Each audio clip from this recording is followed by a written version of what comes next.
क्या आपने कभी महसूस किया है कि अचानक जीवन में अजीब संकेत मिलने लगते हैं? मन अशांत हो जाता है, बिना कारण डर लगता है और लगता है जैसे कुछ बुरा होने वाला है। लेकिन सवाल यह है, क्या यह सिर्फ हमारा भ्रम होता है या सच में प्रकृति हमें पहले से चेतावनी देती है? आज हम श्रीमद् भागवत के प्रथम स्कंद के अध्याय 14 में इसी रहस्य को समझेंगे। इस अध्याय में महाराज युधिष्ठिर बहुत चिंतित दिखाई देते हैं। अर्जुन द्वारिका गए थे भगवान श्री कृष्ण से मिलने, लेकिन कई महीने बीत गए और अर्जुन वापस नहीं लौटे। उधर हस्तिनापुर में अजीब अजीब अपशकुन दिखाई देने लगे। गायें रो रही थीं, कुत्ते बिना कारण भौंक रहे थे, पक्षी अशुभ दिशा में उड़ रहे थे, सूर्य का प्रकाश मंद पड़ रहा था। लोगों के मन में भय और अस्थिरता बढ़ रही थी। महाराज युधिष्ठिर इन संकेतों को देखकर चिंतित हो उठे।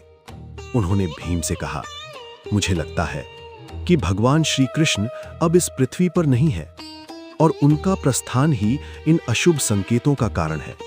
क्योंकि जब तक भगवान पृथ्वी पर थे, धर्म, सत्य और शांति की रक्षा हो रही थी।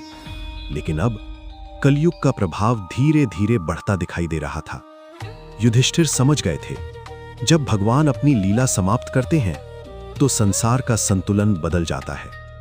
यह अध्याय हमें बताता है कि जब दिव्य शक्ति इस धरती से विदा लेती है तो प्रकृति भी उसकी कमी महसूस करती है। अब प्रश्न है, जब जीवन में अचानक अशांति, डर और नकारात्मक संकेत दिखें तो हमें क्या करना चाहिए? पहला लाइफ लेसन, प्रकृति के संकेतों को हल्के में मत लीजिए।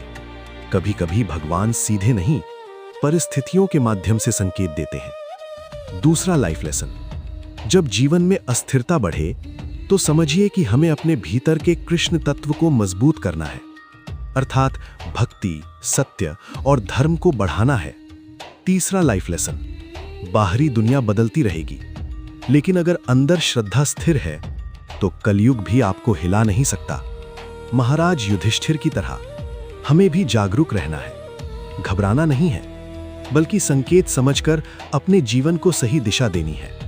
अगर आपको ऐसे ही गहराई से जुड़े हुए पौराणिक अध्यायों से जीवन बदल देने वाले संदेश सुनना पसंद है तो अभी हमारे चैनल पौराणिक लाइफ लेसन्स को सब्सक्राइब कीजिए, वीडियो को लाइक कीजिए और कमेंट में लिखिए, जय श्री कृष्ण। धन्यवाद।